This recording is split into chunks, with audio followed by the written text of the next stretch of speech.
Ce matin, je parlerai de méditation. C'est un sujet complexe et pourtant très simple. La méditation n'est en aucun cas cette chose mystérieuse et orientale que beaucoup d'entre nous imaginent et entourent des idées romantiques et absurdes. Et, pour pénétrer profondément cette question, comme j'ai l'intention de le faire ce matin, certaines choses sont évidemment nécessaires. Premièrement, nous devons comprendre que le mot n'est pas la chose. Le mot méditation n'est pas la méditation. Et nous devons être extraordinairement alertés afin de ne pas rester au simple niveau verbal et de considérer la méditation comme une chose intellectuelle ou fantastique, et donc sans réelle signification dans notre vie quotidienne. Cela nécessite également un esprit subtil et très sensible. La subtilité et la sensibilité se combinent lorsque l'esprit ne cherche plus. D'après la recherche de mots, je comprends d'essayer d'atteindre une cible, de poursuivre des visions, de le laisser enchevêtre sur diverses formes d'auto-hypnose. En d'autres termes, nous devons être capables de penser logique, rationnel et clairement. Lorsque nous pensons clairement, sans aucun empressement à chercher, nous voyons que la pensée se termine. Et pour comprendre ce qu'est la méditation, la fin de la pensée devient indispensable. Avant d'entrer dans cette question de méditation, nous devons également comprendre ce qu'est un esprit religieux. L'esprit religieux n'est pas l'esprit confus et stagnant, prisonnier de croyances, dogmes et rituels. Elle n'est pas esclave d'une autorité. Il n'appartient à aucun groupe, aucune religion organisée. Il n'utilise aucun sauveur, maître ou guide. Elle est la lumière d'elle-même. Le religieux est l'esprit qui est exempt de toute influence. L'être dominé par toutes sortes d'influences déforme l'esprit. Nous ne pouvons pas éliminer les influences, mais nous le faisons si nous nous identifions. Nous devons réaliser à quel point ils influencent notre esprit, consciemment ou inconsciemment. Lecture sur la méditation, c'est-à-dire sur les différents systèmes de méditation qui promettent aux méditants certains résultats à condition que ajuster un certain mode pratique. Nous devons le faire prendre conscience de tout cela, puis le mettre de côté. L'esprit religieux est simple et sans complication. Pour moi, le mot simplicité signifie ne pas être impliqué dans le conflit. Cela ne signifie pas prendre un seul repas par jour, monter un string ou se retirer dans un monastère. Ce n'est pas une simplicité absolument. L'esprit ne s'adapte alors qu'à un schéma en lui-même ou à un autre comme une réaction à la complexité de la vie. L'esprit religieux est simple et direct. Il n'est pas enchevêtré dans les mots et ne crée aucun intervalle de temps entre ce qu'il est et ce qu'il devrait être. Il perçoit directement l'effet psychologique de sa propre nature et par conséquent n'offre pas le sol dans lequel les problèmes sont enracinés. Voyons maintenant si nous pouvons aller étape par étape sur la question de la méditation. Je considère la méditation aussi importante que le bain, la consommation ou la contemplation de la beauté des montagnes et des superficialités de notre esprit. C'est tellement important comment gagner des moyens de subsistance.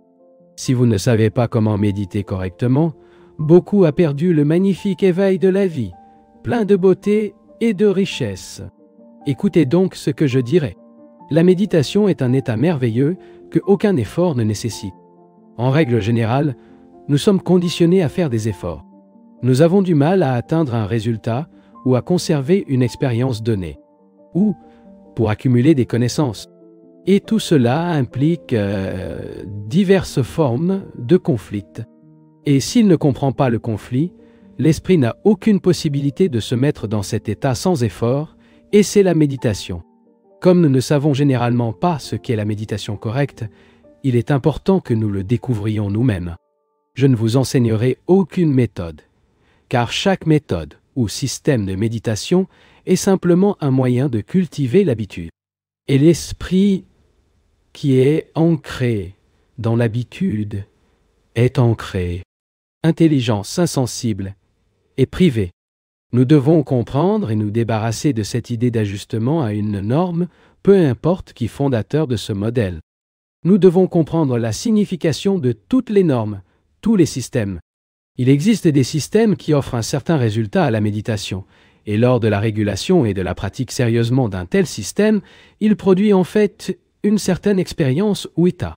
Mais le système façonne l'esprit, lui donne la forme et la non-conformité avec ce modèle, et donc il n'est pas gratuit. Ainsi, pour découvrir ce qu'est la vraie méditation, il est nécessaire de nous libérer de ce processus imitatif. C'est une telle ampleur, impliquant de telles variations et subtilités extraordinaires qu'il est vraiment difficile de savoir par où commencer. Pour la plupart d'entre nous, la vie est une agitation et un travail constant. Ils souffrent, passent de la joie, une ombre toujours standard et une norme légère. Il ne reste rien. Et donc, consciemment ou inconsciemment, nous recherchons une forme de permanence. Permanence que nous appelons variément la paix, le bonheur, Dieu et l'illumination. Nous voir en conflit dans une infinie condition de fluidité. Nous souhaitons un état permanent. Mais il n'y a pas d'état permanent. S'ils atteignent un état permanent, votre esprit est mort. La méditation n'est donc pas un moyen d'atteindre une forme de permanence. Ce n'est pas non plus la prière. La prière assume la supplication. La prière, le recours à un autre, à la recherche de confort, de sécurité psychologique. La méditation n'est pas une contemplation. La contemplation signifie appliquer l'esprit à une certaine chose et attendre, observer. En elle, la dualité, l'observateur et la chose observée. Par conséquent, la méditation n'est ni la contemplation ni l'éveil. Les visions sont une réaction purement, la réponse de votre arrière-plan. Si vous êtes un dévot chrétien, vous pouvez voir Christ et le considérer comme une expérience spirituelle extraordinaire. Mais ce n'est rien comme ça. C'est juste une expérience conditionnée à projection d'un esprit immature sans comprendre. Comme le voit le Christ, le bouddhiste verra le Bouddha et l'hindou, sa divinité particulière. Tous ce sont des projections du conditionnement lui-même. Et nous devons être libres de lui. Et libérer l'esprit de ce conditionnement fait partie de la méditation. Au cours de ces 2 ou 3 dernières semaines, j'ai discuté entre autres de la question de la peur et de la souffrance. Lorsque nous avons peur ou lorsque nous souffrons, nous ne pouvons pas nous retrouver dans l'état de méditation. Pour ceux qui veulent vraiment comprendre la profondeur et la beauté de la méditation, la peur doit cesser et aucune souffrance ne doit exister. Et lorsqu'il est libre de peur, d'amertume, de toute la structure psychologique de la société, qui est faite d'ambition, de cupidité, d'envie, de désir de succès, de l'existence du pouvoir, de la position et du prestige, lorsque tout cela a été examiné et compris, le cerveau devient alors calme. Mais il ne peut comprendre et se débarrasser de toute cette agitation si cela en prend conscience sans aucun effort. Si vous avez du mal à transformer la peur en courage, vous ne pouvez pas réaliser tout le sens de la peur. Comme je l'ai expliqué, le cerveau humain est le résultat de siècles d'existence conditionnée et animale, et ce cerveau doit être complètement silencieux. Et nous ne pouvons pas se taire grâce à la discipline et au comportement. L'innocence que vous avez décrite diffère de la méditation? Réponse. Lors de certaines de nos réunions, j'ai eu ici l'occasion de parler de l'état de l'innocence. Il a dit que l'esprit innocent est celui qui n'est pas emprisonné dans la structure psychologique de la société et se retrouve donc libre de conflit. À ce sujet, ne pèsent pas les souvenirs des choses passées, ce qui, cependant, ne signifie pas un état d'amnésie. Il n'apprend plus aucune technique bien que la technique soit nécessaire.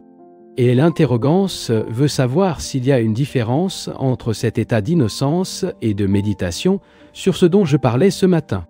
L'une de nos difficultés, il me semble, est que nous saisissons un mot, comme l'innocence ou l'immensité ou la création, puis cherchons à relier toute chose à ce mot. Comme je l'ai dit, le mot n'est pas la réalité. Le mot méditation n'est pas la méditation elle-même. Le mot innocence n'est pas l'état de l'innocence. Mais lorsque cet état d'innocence existe, c'est aussi un état de méditation.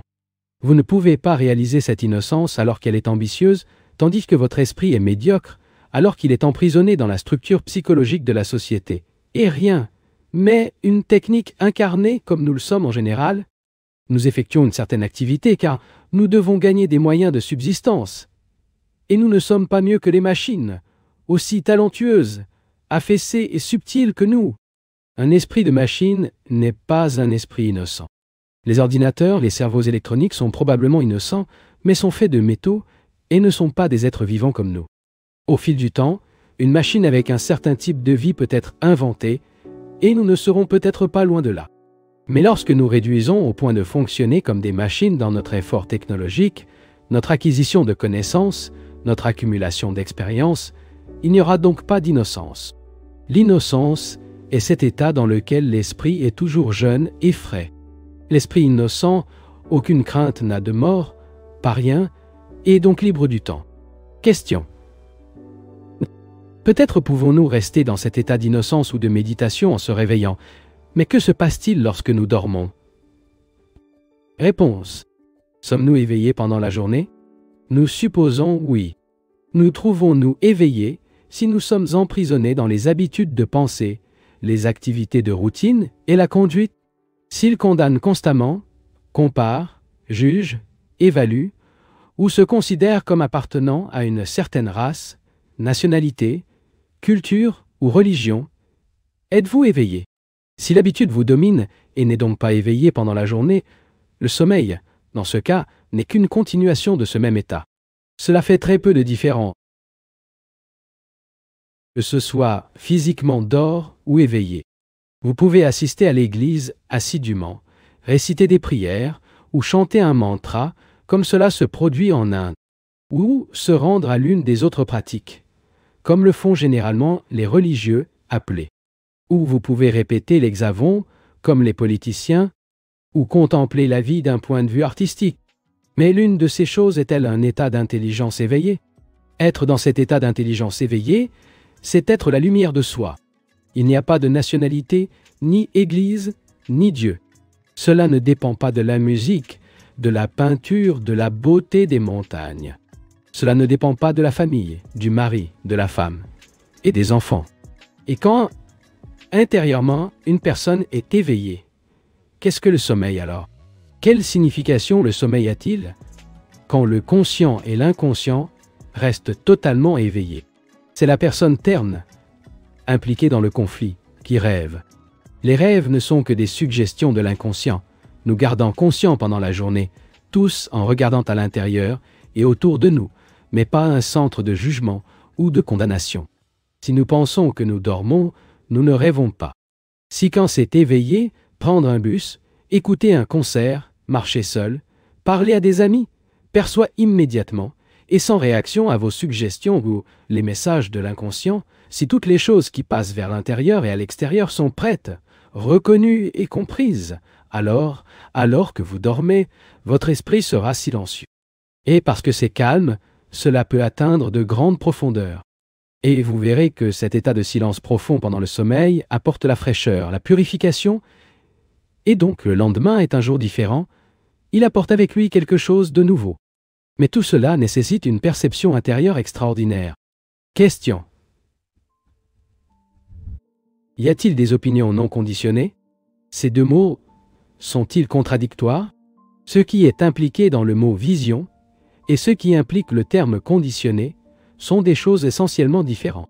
Comme je l'ai expliqué, Seigneur, notre esprit est conditionné et nous ne pouvons pas éviter d'être conditionnés. Depuis l'enfance, il est façonné par l'éducation à la maison et aussi à l'école et au collège. Et plus tard, il continue d'être conditionné par la société. Nous sommes chrétiens, juifs, hindous, communistes et Dieu sait quoi d'autre. Toutes les vues qui devons nous conformer à notre conditionnement religieux. Et plus ce conditionnement est raffiné, plus les visions sont exquises. Nous avons déjà examiné ce que cela signifie. Et donc je ne le traiterai pas maintenant. L'esprit libre n'a pas de vision. Dieu n'est pas une vision. Auditeur, ne réalisez pas la relation entre la mort, la souffrance et l'état de méditation. Réponse. Pour percevoir tout le sens de la souffrance, non seulement verbal ou intellectuellement, mais le pénétrant profondément et nous libérant de son action corrosive et intérieure, l'esprit doit être trouvé dans un état de méditation. Chaque véritable enquête est un état de méditation. Pour comprendre le sens de la mort, la compréhension qui signifie mourir tous les jours, à nos talents, à nos qualités, à notre travail et à nos souvenirs, nous devons être attentifs impartialement, pleinement vigilants. Et cet état d'attention pure est la méditation. Il n'y a pas de différence entre la méditation et la compréhension de souffrance, parce que la compréhension de la souffrance est le début de la méditation. Afin de pouvoir aller beaucoup plus loin en méditation, l'esprit doit être exempt de toutes les lignes psychologiques. Dans cet état de liberté, il y a un mouvement qui n'implique ni distance ni temps. Et ce mouvement est la création. Tout cela fait partie de la méditation. Question. L'activité créative des grands artistes diffère-t-elle du mouvement créatif dont ils parlent? Réponse. Je dois dire oui, mais c'est une question que je ne veux pas traiter ce matin. Le mouvement créatif ne nécessite pas d'expression. Aucune technique ne dépend d'aucun cadeau ni talent. Au contraire, tout cadeau, chaque talent doit disparaître pour que l'esprit rencontre cette immense création. Vous pouvez demander, mais si le mouvement créatif que vous parlez ne peut pas être mis sur un écran, vous ne pouvez pas vous exprimer dans un poème, une architecture, une musique. Quelle valeur avez-vous alors? Aucun. Absolument. Ce n'est pas une chose de marché. Aucun avantage, vous pouvez le faire. Nous pouvons rêver de traduire en action le mouvement créatif, l'exprimer en mots et le mettre dans un cadre, mais nous ne pouvons jamais le faire. L'artiste peut, dans de rares moments, avoir le sentiment de quelque chose de transcendant à son petit ego. Mais ce n'est pas un mouvement créatif. Il ne peut que parvenir à l'existence, cette immensité, lorsque le soi est absent et que l'esprit est donc de vérité religieuse.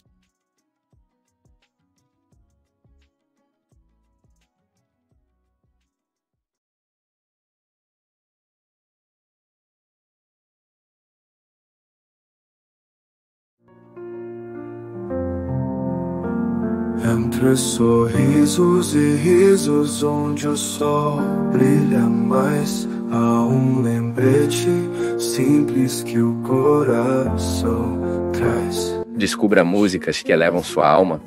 Conecte-se e evolua com as melhores melodias e letras inspiradoras no canal Light Sounds. Músicas que ajudam você a manter-se conectado e em sintonia consigo mesmo. Acesse agora. Link na descrição. Pode ser pesada, mas a vida é uma maravilha. Deixa os pensamentos pesados flutuarem ao vento. A vida é uma festa, um alegre movimento. Je pense que nous sommes tous conscients des transformations extérieures extraordinaires dans le monde. Mais très peu de personnes qui deviennent intimement. Soit nous suivons un certain schéma de pensée établi par un autre, soit nous créons notre propre structure idéologique dans laquelle nous travaillons. Et la plupart d'entre nous ont du mal à se libérer de ce modèle conceptuel. Nous vivons du concept au concept, de l'idée à l'idée, et nous pensons que ce mouvement est la transformation. Mais, comme n'importe qui peut le voir, s'il l'observe avec soin, ce n'est en effet pas une transformation. La pensée ne peut pas produire de transformation profonde. La pensée peut être la cause de certains ajustements superficiels, peut créer une nouvelle norme et l'ajuster, mais intérieurement, il n'y a pas de transformation significative. Nous sommes et continuerons probablement d'être ce que nous avons toujours été. Ces ajustements externes correspondent toujours à notre instabilité intérieure. Notre intérieur, l'incertitude, notre sentiment intérieur de peur, et notre empressement à échapper aux coins sombres et inexplorés de notre esprit. Si je suis autorisé, je vous demande de ne pas noter. Ne le faites pas. Vous n'êtes pas là pour collecter des idées. Nous ne travaillons pas avec des idées. Au contraire, nous les détruisons. Nous détruisons seulement le modèle que notre esprit insignifiant a élaboré pour sa propre sécurité. Alors laissez-moi vous suggérer, respectueusement, qu'ils ne prennent pas de notes. Mais d'abord, essayez-le vraiment. Vivez ce que vous dites. Et pour cela, vous devriez écouter naturellement, avec plaidoyer et vivant, sans aucun effort temps. Je ne dis pas que ce doit être d'accorde. Nous avons déjà dit tout ce qui était nécessaire à cet égard, et je ne veux pas le répéter. Ce matin, je veux examiner quelque chose qui, selon moi, est très important. Mais je pense que, d'abord, nous devons comprendre que le mouvement extérieur et le mouvement intérieur de la vie sont essentiellement la même chose. Il est important de ne pas diviser cela mouvement dans le monde extérieur et le monde intérieur. Il est identique à la marée qui va loin et revient toujours profondément. C'est lorsque nous divisons ce mouvement de la vie en extérieur et intérieur, matériel et spirituel, que tous les conflits et contradictions commencent.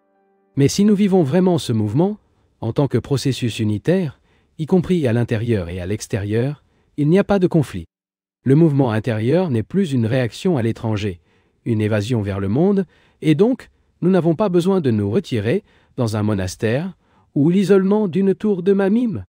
Comprenant la signification de l'extérieur, le mouvement intérieur n'est plus l'opposé de l'extérieur. Ce n'est donc pas une réaction et peut donc pénétrer plus profondément. Je pense que c'est la première chose qu'il est nécessaire de comprendre, que nous ne pouvons pas séparer l'intérieur de l'extérieur. C'est un processus unitaire et une grande beauté pour percevoir votre indivisibilité. Mais pour pénétrer plus largement dans ce processus, nous devons comprendre la nature de l'humilité. En général, nous ne savons pas vraiment ce que cela signifie d'être humble. Avoir le sentiment d'humilité complète. L'humilité n'est pas une vertu cultivable. L'humilité du moment est cultivée, il n'y a plus d'humilité. Soit vous êtes humble ou non. Pour avoir le sentiment d'humilité complète, vous devez percevoir ce mouvement intérieur et extérieur comme un processus unique.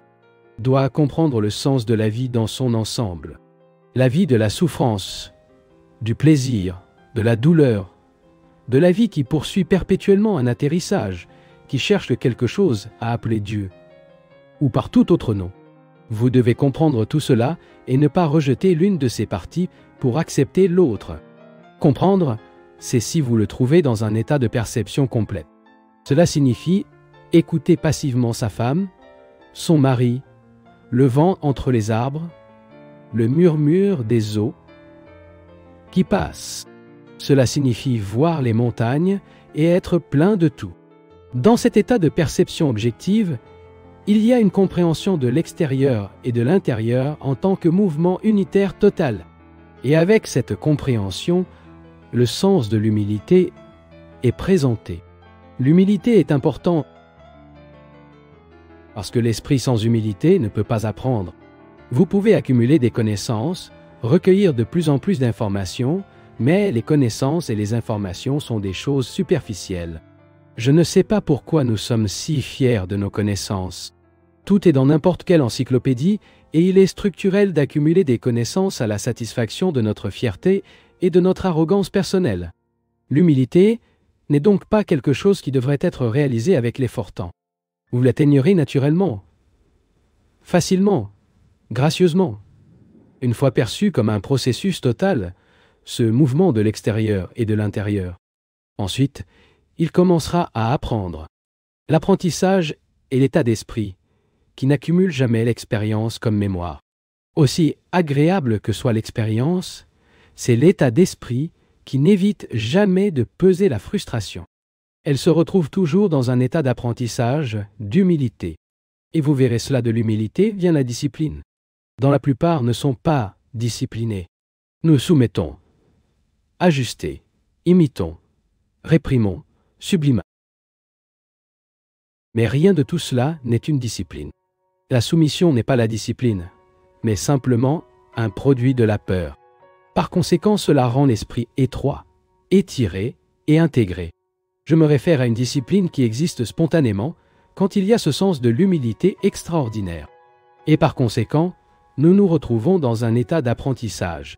Il n'est donc pas nécessaire d'imposer une discipline à l'esprit, car l'état d'apprentissage est lui-même une discipline. J'espère l'expliquer très clairement cela. Je ne parle pas de la discipline mécanique du soldat, qui est exercée pour tuer ou être tué, ou la discipline de la technique. Les bureaux, ateliers, usines et laboratoires et les diverses professions techniques nécessitent une efficacité. Et pour fonctionner efficacement dans une œuvre donnée, la personne se discipline pour correspondre à la norme établie. Je ne veux rien dire de tout cela. Je me réfère à une discipline complètement différente. Discipline naît spontanément quand on comprend ce processus de vie extraordinaire, pas dans les fragments, mais en tant que chaque individu. Lorsque vous comprenez, non spécialisé, en tant que musicien, artiste, Lorsque vous ne vous comprenez pas spécialisé en tant que musicien, artiste, conférencier, yogel, etc., mais en tant qu'humain total, à la suite de cette autocompréhension, il y a un état d'apprentissage et il constitue une discipline exonérée de l'ajustement et de l'imitation. L'esprit n'est pas en forme selon aucun motif et est donc gratuit. Et dans cette liberté, il y a un sentiment de discipline spontanée. Je pense qu'il est important de comprendre cela, car pour la plupart d'entre nous, la liberté signifie faire tout ce que nous voulons, ou obéir à nos instincts, ou suivre ce que, malheureusement, nous appelons notre intuition. Mais rien de tout cela n'est la liberté. La liberté signifie vider l'esprit de la connaissance. Je ne sais pas si vous avez déjà essayé de le voir par vous-même. Le pertinent est de libérer l'esprit de la connaissance, ou plutôt que l'esprit se libère de la connaissance. Cela ne signifie pas que l'esprit devrait se libérer des connaissances factuelles, car nous avons besoin de ces connaissances dans une certaine mesure. Bien sûr, vous ne devriez pas vous libérer de la connaissance de l'endroit où vous écrivez, et ainsi de suite. Mais l'esprit peut se libérer de ses antécédents de tradition, d'expériences accumulées et de diverses impulsions conscientes et inconscientes qui représentent les réactions de ce contexte. Et être complètement libre de ce contexte signifie rejeter, mettre de côté, mourir à la connaissance. Le cas échéant. Je parle de la liberté intérieure totale, dans laquelle il n'y a pas de dépendance psychologique, pas d'attachement d'aucune sorte. Tant qu'il y a de l'attachement, il n'y a pas de liberté. Car l'attachement implique un sentiment de solitude intime et de vide intérieur qui nécessite un état de relation extérieure dans laquelle il est soutenu. L'esprit libre n'est pas attaché. Bien que cela puisse avoir des relations, mais la liberté ne peut pas naître s'il n'y a pas cet état d'apprentissage, ce qui entraîne une profonde discipline intérieure et non basée sur des idées ou tout modèle conceptuel. Lorsque l'esprit se libère constamment en mourant en un instant à la connaissance connue, alors elle vient de la discipline spontanée, une austérité née de compréhension. La vraie austérité est une chose merveilleuse. Ce n'est pas une discipline de sécheresse, et sans aucune valeur de renoncement destructeur que nous imaginons généralement. Je ne sais pas si vous avez déjà éprouvé ce sentiment extraordinaire d'être complètement austère, ce qui n'a rien en commun avec la discipline du contrôle, de l'ajustement et soumission. Et cette austérité doit exister, car il y a une grande beauté et un amour intense. Dans cette austérité, il y a de la passion, et elle ne se présente qu'à la solitude intérieure. Maintenant, je pense qu'il est nécessaire de comprendre la différence entre l'isolement et la solitude. En règle générale, nous connaissons la solitude de l'isolement chaque fois que nous prenons conscience de nous-mêmes.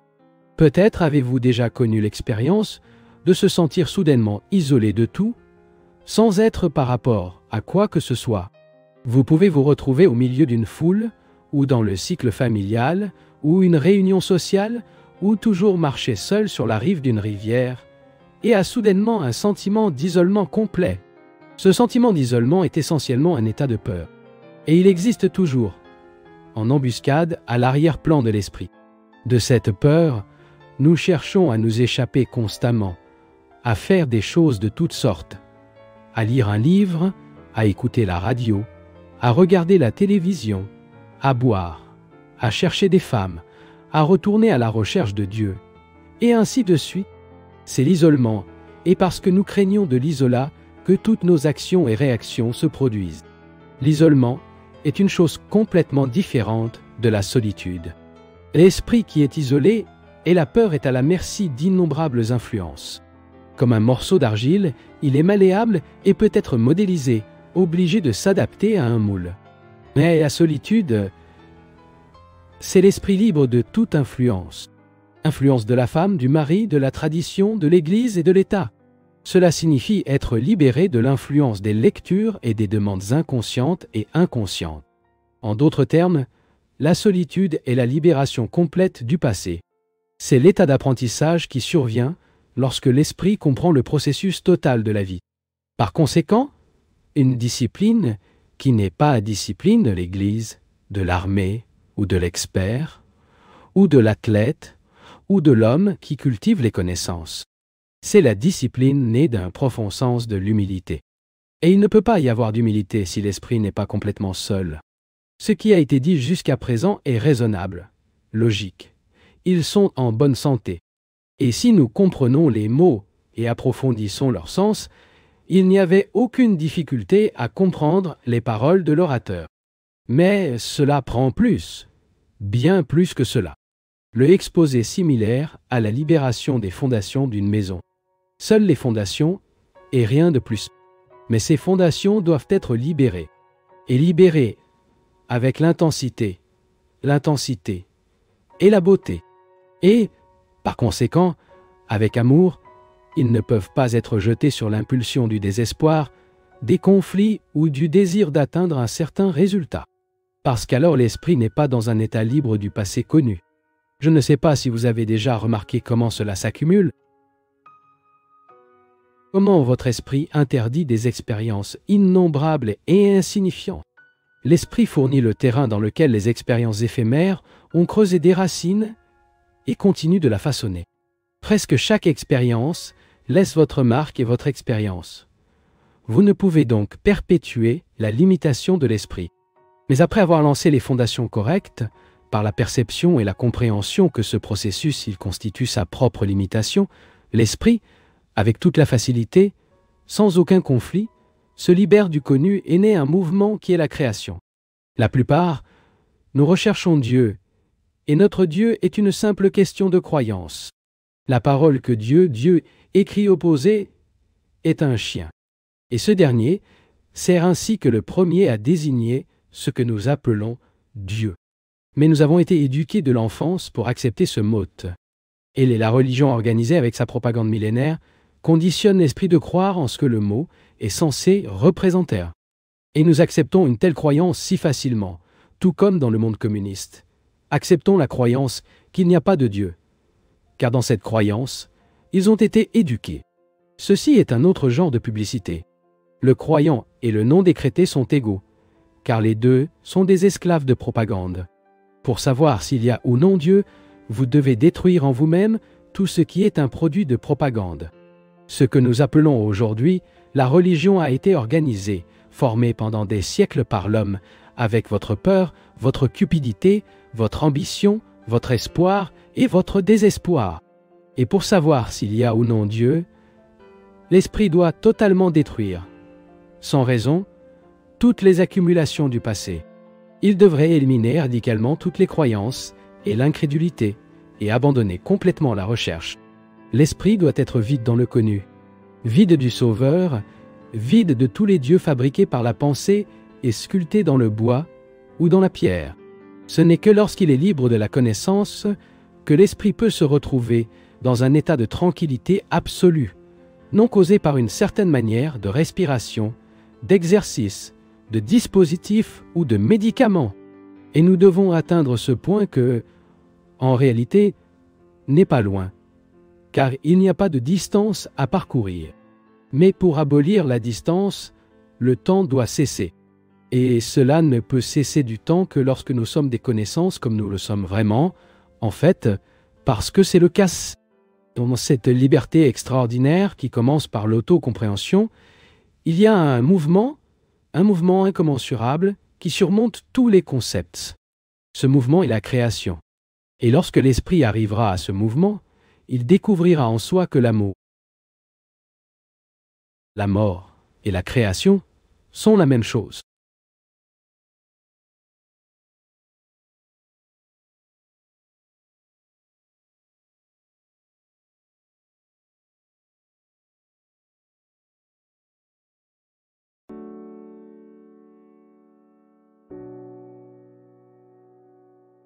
Question. La liberté n'est-elle pas comme de l'air, et ne construiserions-nous pas une tente comme celle-ci qui empêche l'air d'entrer? Il suffit de percer la tente pour que l'air entre en abondance. Réponse. Seigneur, les comparaisons et les images verbales sont extrêmement dangereuses, parce qu'ils nous donnent le sentiment d'avoir compris alors qu'en réalité, nous ne nous trouvons pas dans cet état. Ce que nous avons n'est qu'une théorie. Mais ici, nous ne parlons pas théoriquement, nous n'imaginons rien. Comme je l'ai expliqué au début de ces conférences, nous nous engageons dans des faits psychologiques. Si nous ne faisons pas face aux faits psychologiques de notre propre esprit, alors l'attente, l'air, l'âme et toutes les autres images et théories s'effondrent et sont détruites. Monsieur, quand un homme a faim, qui lui fait bien décrire un plat juteux ou une délicatesse de goût délicat? Ce qu'il veut, c'est de la nourriture. Théorie et description, aucun sens n'a pour l'homme qui a faim de découvrir par lui-même ce qui est vrai. Mais malheureusement, la plupart d'entre nous n'ont pas faim à cet égard. Nous sommes bien nourris psychologiquement parce que nous sommes pleins de nos propres expériences et trouvons un abri sûr dans le dogme. La croyance, nous nous sentons en sécurité parce que nous appartenons à ce groupe ou à ce groupe, à cette église ou à cette église. Et lorsqu'un sentiment de mécontentement nous arrive, ce qui se produit très rarement, nous essayons bientôt de le suffoquer, à la recherche de quelque chose qui donne une satisfaction immédiate. Ce qui est vrai, c'est être sur le plan psychologique, terriblement affamé, et rester dans cet état, sans devenir fou ou névrotique. La question n'est pas de savoir comment apaiser cette faim, car au moment où vous le faites, elle est perdue. Vous pouvez l'apaiser très facilement, avec des mots, des théories, des livres, des églises, avec n'importe quoi. Mais si cela reste dans cet état de faim psychologique profonde, sans désespérer, alors, comme une flamme vivante qui détruira toutes les fausses choses, jusqu'à ce qu'il ne reste plus rien, mais cendres. Et ce vide, quelque chose de réel peut naître question. La transformation de quel discours est vérifiée par l'action de la volonté? Y a-t-il une raison derrière cela? Réponse. Pourquoi? Qu'est-ce que tu veux? Veuillez ne pas venir avec des théories. Ne mentionnez pas ce qu'une certaine personne a dit. Voyons ce que signifie ce mot. Avoir voulu faire une certaine chose signifie vouloir le faire. La volonté est donc le désir, n'est-ce pas? De nombreux désirs, de nombreuses envies, de nombreuses impulsions, de nombreuses résistances, de nombreuses demandes ont constitué cet instrument pointu. Ce sens extraordinaire de l'évolution, qui est le désir de faire quelque chose et de le porter. Nous savons tous que, à travers la volonté, nous pouvons nous forcer à faire certaines choses. Si je dis « demain je ne me pissais pas », je l'exerce fortement ma volonté dans ce sens, je peux m'éviter ou m'ennuyer demain. Mais ce n'est pas une transformation. Comme je l'ai déjà souligné, cela signifie simplement que je m'adapte à une norme souhaitée. Certes, aucune transformation faite à travers le lait, la volonté est une transformation. Cela signifie simplement la continuation sous une forme différente de ce qui existait déjà. Si je me fais sous l'impulsion d'une raison, car cela plaît à ma mère, ou parce que la société exige que je le fasse, ou parce qu'il y a un certain avantage à le faire, cette transformation est le résultat d'une persuasion, d'une influence et d'un désir de récompense. Par conséquent, ce n'est pas une transformation, mais seulement une perpétuation modifiée du passé. Je comprends à la fois le processus de transformation par la volonté et celui de transformation sous l'impulsion d'une raison, afin que les deux processus puissent mourir et être mis de côté sans aucun effort. Par conséquent, cette compréhension fournira une transformation de sceau, non produite par aucune influence ou des impulsions et compulsions variées. Cette transformation signifie vraiment la destruction totale de la connaissance. Question. Cette transformation qui parle a une certaine ressemblance avec un laissez-passer magique. Maintenant, si je me dis « je veux me transformer », il y a une raison. Par conséquent, je dois me transformer sans vouloir me transformer. Le même problème se présente par rapport à l'ambition. Nous ne pouvons pas nous débarrasser de l'ambition, souhaitant s'en débarrasser. Par conséquent, il semble y avoir une astuce là-dedans. Réponse. Seigneur, tu as mentionné le mot ambition. En général, nous sommes ambitieux dans une large mesure. Et nous savons tout ce que signifie l'ambition. Compétition, cruauté, absence complète d'amour, etc. Maintenant, si je suis ambitieux, ambitieux de position, de pouvoir, ambitieux d'être quelqu'un dans ce monde ou dans le monde spirituel si appelé, et j'ai commencé à réaliser par moi-même que c'est une stupidité d'être ambitieux. Comment serais-je entièrement libre de l'ambition? Comment faire fonctionner cette transformation radicale? Vous n'êtes peut-être pas d'accord avec moi, mais écoutez-moi calmement. Notre éducation depuis l'enfance est développée autour de l'idée de devenir quelqu'un, de réussir, et peu que nous avons eu l'occasion d'apprendre à aimer ce que nous faisons. Lorsque vous aimez ce que vous faites, cela fonctionne sans objectif, sans empressement succès. Si quelqu'un d'autre ne pense pas à ce qu'il gagnera de cette personne, il n'aime pas parce qu'il vous donne de l'argent ou de la position ou un autre type de satisfaction. Aime simplement. Si un tel amour existe vraiment, j'aime vraiment ce que je fais. Il n'y a pas d'ambition. Je ne me compare donc avec personne et je ne dis jamais que les autres obtiennent de meilleurs résultats que moi. J'adore mon travail et donc mon esprit, mon cœur, mon être est entier. Mais nous ne sommes pas éduqués de cette manière. La société nécessite quelques scientifiques, tant d'ingénieurs, tant de techniciens, etc. et nous fait passer par la machine universitaire, si appelée, afin de nous adapter à la norme requise. Le mal qui est fait assume une absence totale d'ambition. Il ne peut pas éliminer l'ambition par le testament ou chercher à s'en débarrasser sous l'impulsion d'une raison, un but. L'ambition tombe de vous. Comment pouvez-vous éviter de conditionner les enfants? Réponse. Tout d'abord, si vous êtes parent ou éducateur, il devrait bien sûr connaître votre propre conditionnement. Mais, pourtant, un conditionnement de l'enfant peut-il? La société persiste à conditionner l'enfant. Les gouvernements, avec leur propagande.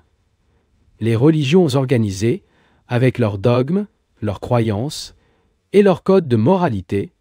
La structure psychologique de la société si appelée. Tout martèle constamment non seulement l'esprit de l'enfant, mais aussi l'esprit de nous tous. Être en tant que société moderne est, il ne peut manquer d'envoyer votre enfant à l'école, et l'école, qu'aucun intérêt ne doit garder l'esprit de l'enfant déconditionnel. Au contraire, il veut le voir bien conditionné en suivant une certaine norme. Oui, il y a une bataille entre le désir du père intelligent de ne pas conditionner l'esprit de son fils et la détermination de la société à le conditionner. L'Église veut éduquer l'enfant à croire en certaines choses, les protestants, les catholiques, les hindouistes et toutes les autres religions organisées, avec leurs machines de propagande, sont en action pour conditionner l'esprit. Et l'enfant elle-même veut s'adapter. Elle ne veut pas être différente des autres, car il est plus intéressant d'entrer dans une société scout ou autre, et d'être la même que le reste du troupeau. Vous connaissez très bien tout cela. Et que voulez-vous faire? À la maison, nous pouvons commencer par voir l'enfant la stupidité de la soumission. Nous pouvons vous exposer, discuter avec elle, expliquer constamment à quel point il est important de ne pas accepter tout ce que la société exige. Cependant, au contraire, pour tout dans le doute, libre de valeurs, évidemment fausses, pour ne pas devenir un simple délinquant. Être délinquant, c'est être en colère dans la norme. Et c'est très facile. La vraie révolte comprend les innombrables influences de celle du martelage continu de l'esprit, plutôt que de les traîner. Vous pouvez expliquer à l'enfant ces influences, afin que lorsque lisez un magazine pour enfants, ou écoutez une radio, ou voyez la télévision, soyez conscient d'eux et ne leur permettez pas de détruire votre esprit. Cela nécessite de la lucidité de votre part. Cela signifie que vous devez également travailler pour briser votre propre conditionnement, car ce n'est qu'alors que vous pouvez aider l'enfant. Question. Ce que signifient vos conférences, c'est l'avènement d'un nouvel homme. Si oui, ce nouvel homme va-t-il aller de l'avant et ses problèmes seront-ils complètement différents? Réponse. Je répondrai à votre question cependant, avec une certaine hésitation. Je travaille, mais malheureusement, beaucoup d'entre vous écoutent apparemment. S'ils travaillaient également intensément, avec enthousiasme, délicieusement, comme je le fais dans ce cas, votre cerveau serait aussi un peu fatigué, et aucun intérêt ne devrait poser une question de plus. Que vous dire en allant de l'avant? Voulez-vous dire des progrès? Il me semble qu'il n'y a que des progrès dans le monde matériel loin de la voiture Ox, à l'avion à réaction, à la fusée qui ira à Lune. Ce sont des progrès de la technologie. Mais y a-t-il des progrès intérieurs? Y a-t-il un progrès spirituel? Ce qui signifie qu'au fil du temps, une personne deviendra-t-elle psychologiquement? Maintenant, bien sûr, cette même idée de devenir, de progresser, d'arriver, crée un problème. Il veut arriver, et peut arriver sans cela impossible. Il y a donc toujours l'ombre de la frustration. L'esprit libre, celui qui comprenait l'empressement du progrès au fil du temps, sans problème. S'il y a des difficultés, vous les affronterez rapidement. D'un autre côté, il ne crée ni ne se produit de problème. Mais surtout, nous sommes chargés de problèmes de fabrication de nous-mêmes. Permettez-moi d'exprimer cela d'une autre manière.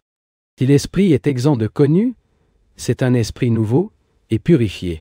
C'est dans un état d'immense création indénominable, hors du temps. Et lors de ces réunions, nous avons enquêté sur ce qui nous empêche d'atteindre cet état. Naturellement, facile et gracieusement. Il ne peut pas être appelé parce qu'un esprit médiocre ne peut pas s'appeler l'immensité. Toute médiocrité doit se terminer. Et il y aura alors l'autre état. L'esprit ne peut pas imaginer cet état d'immensité.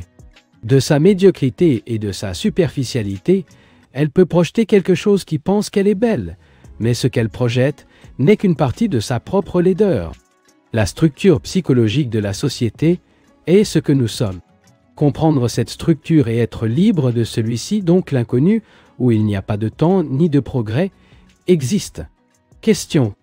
Comment un esprit conditionné peut-il comprendre le vrai? Réponse. Il ne peut pas.